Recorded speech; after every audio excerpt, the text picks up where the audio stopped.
Okay, so here today, as we get ready to move into our season, it's time to talk about one thing: shoes.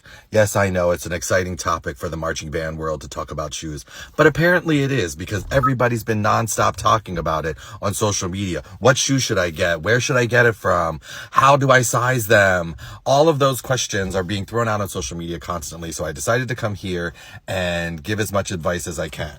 So having been somebody that has been selling these shoes for many, many years, the first questions I have to ask you is, what is your budget? Where are you performing? How often do you rehearse? And do you rehearse in these shoes? And what is the main purpose of your marching band?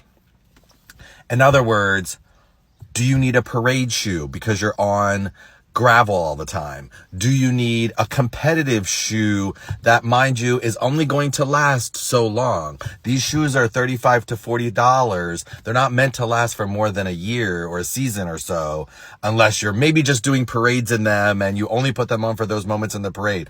But even then, I'm going to tell you that these shoes aren't meant to last. You think about it. You pay $80 for a pair of sneakers. Those are going to last you a year for a high school kid. Like, that's it, right? It's not going to be anything more than that. So again, think about what the cost of the shoe needs to be, where the area you are that you're marching, where you rehearse and how often, and then really what the purpose of the shoe, right?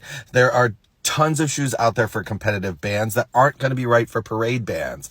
A parade shoe is not necessarily going to be the best shoe for a competition band. So you have to go out there and sort of look at the shoe, do the research. And then as far as sizing goes, again, that's almost an individual's preference, minus the fact that if you do a shoe without laces, you should size a half down because that will always stretch out. And by the end of the season, it'll just be this like shoe that flops off of them in the middle of a rainstorm, in the middle of the mud. However, it makes no sense to worry about that if you don't ever perform in a mud field.